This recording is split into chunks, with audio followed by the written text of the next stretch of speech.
Hello friends, हार्दिक स्वागत है तमारा बधाનું। तो जनरली આપણે વ્રત કે ઉપવાસ હોય તો તળેલી આઈટમ લેતા હોઈએ છીએ, પરંતુ ચાલો આજે આપણે સક્કરિયાની એક નવી રેસીપી ટ્રાય કરીએ, જેની અંદર તમારે સક્કરિયાને બાફવાના પણ નથી અને શેકવાના પણ નથી, સાથે તેની અંદર તેલનો ઉપયોગ પણ ખૂબ જ ઓછો છે। તો ચાલો જોઈ લઈએ આ સક્કરિયાની નવી રેસીપી કેવી રીતે બનાવવાની છે। તો સૌપ્રથમ અહીંયા મેં એક મોટું બાઉલ લીધું છે। હવે તેની અંદર પાણી એડ કરવાનું છે। તો અહીંયા મેં 2 ગ્લાસ પાણી એડ કર્યું છે। ત્યાર પછી તેની અંદર મીઠું એડ કરવાનું છે। તો અહીંયા મેં અડધી ચમચી મીઠું એડ કર્યું છે અને હવે તેની અંદર અડધા લીંબુનો રસ એડ કરી દઈશું। તો આ રીતે પાણીમાં થોડુંક લીંબુ અને મીઠું એડ કરવાથી સક્કરિયા બિલકુલ કાળા પડતા નથી। એકવાર ચમચાથી બરાબર મિક્સ કરી લેવાનું છે। તો આ પાણી રેડી થઈ ગયું છે। ત્યાર પછી અહીંયા મેં લગભગ 600 ગ્રામ જેટલા સક્કરિયા લીધા છે। સક્કરિયાને પહેલાં મેં પાણીથી બરાબર સાફ કરી લીધા હતા, જેથી કરીને વધારાની બધી જ માટી નીકળી જાય।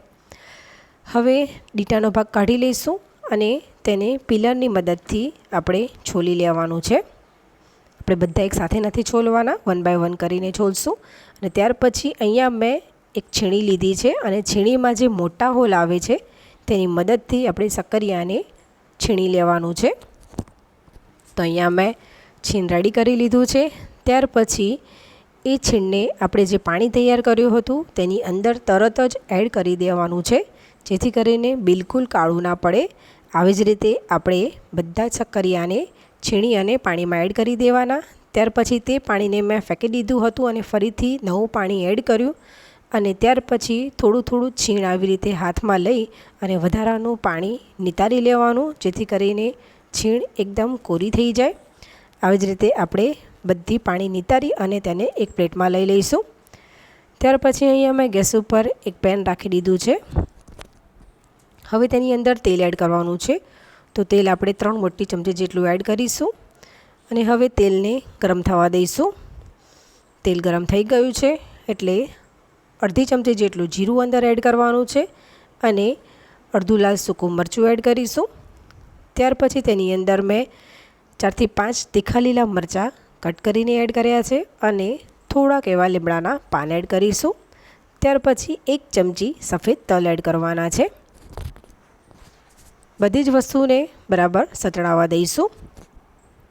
આ રેસીપીમાં હું લાલ મરચાંનો ઉપયોગ નથી કરવાની, એટલા માટે લીલા મરચાંનો ઉપયોગ થોડો વધારે જ કર્યો છે, પરંતુ તમારે જો લાલ મરચું થોડુંક એડ કરવું હોય તો કરી શકો છો। હવે આપણે જે છીણ રેડી કર્યું હતું તે બધું જ છીણ તેની અંદર એડ કરી દેવાનું છે। તો અહીંયા મેં એડ કરી દીધું। હવે આપણે ગેસની ફ્લેમ લો રાખવાની છે અને આવી રીતે હલાવવાનું છે, મતલબ કે મિક્સ કરી લેવાનું છે। તો અહીંયા મિક્સ થઈ ગયું। ત્યાર પછી હવે આપણે સ્વાદ પ્રમાણે મીઠું એડ કરી દઈશું। લગભગ 1.5 ચમચી જેટલું મીઠું મેં એડ કર્યું છે અને ફરીથી બરાબર મિક્સ કરી લેવાનું છે। આપણે સક્કરિયાને છીણ્યા છે એટલે કૂક થતાં બિલકુલ વાર નહીં લાગે। મિક્સ થઈ ગયું એટલે હવે કવર કરી તેને કૂક થવા દઈશું। તો લગભગ 5 મિનિટ પછી મેં એકવાર ખોલી લીધું છે। એકવાર મિક્સ કરી લેવાનું છે। તમે જોઈ શકો છો છીણ પહેલાં કરતાં કૂક થઈ ગઈ છે, મતલબ કે લગભગ 60% જેવી કૂક થઈ ગઈ છે। તો આ સ્ટેજ ઉપર આવે એટલે હવે તેની અંદર ટેસ્ટ વધારવા માટે આમચૂર પાવડર મેં એડ કર્યો છે। તો અડધી ચમચી આમચૂર પાવડર એડ કરીશું। તમે તેની જગ્યાએ લીંબુનો પણ ઉપયોગ કરી શકો છો। હવે 3 થી 4 મોટી ચમચી મેં શેકેલા સિંગદાણાનો ભૂકો એડ કર્યો છે। તો આ રીતે સિંગદાણાનો ભૂકો એડ કરવાથી એનો ટેસ્ટ ખૂબ જ સરસ આવે છે। ફરીથી બરાબર મિક્સ કરી લેવાનું છે।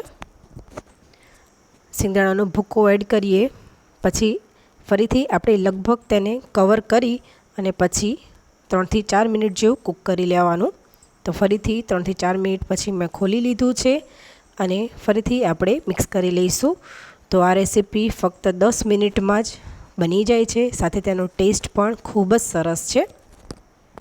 તો હવે કૂક થઈ ગઈ છે સક્કરિયાની છીણ, માટે તેની ઉપર છેલ્લે થોડીક એવી કોથમીર એડ કરી અને ગેસની ફ્લેમ બંધ કરી લઈશું। ત્યાર પછી મેં તેને એક પ્લેટમાં સર્વ કરી લીધી છે। તમે આને સક્કરિયાની ખીચડી પણ કહી શકો અથવા તો શક્કરિયાની નવી ફરાળી રેસીપી પણ કહી શકો. તો ફ્રેન્ડ્સ, તમે પણ જો આ રીતે બનાવશો તો ખૂબ જ મજા આવશે અને એકવાર ચોક્કસથી ટ્રાય કરજો. તો ફ્રેન્ડ્સ, તમને જો આજની મારી રેસીપી ગમી હોય તો લાઈક કરજો, ફ્રેન્ડ્સ અને ફેમિલીમાં શેર કરજો અને સબસ્ક્રાઈબ કરી બેલ આઇકન જરૂરથી પ્રેસ કરજો, જેથી કરીને મારી બધી રેસીપી તમને જલ્દીથી મળતી રહે. તો ચાલો ફરીથી મળીશું એક નવી રેસીપી સાથે. ત્યાં સુધી આવજો.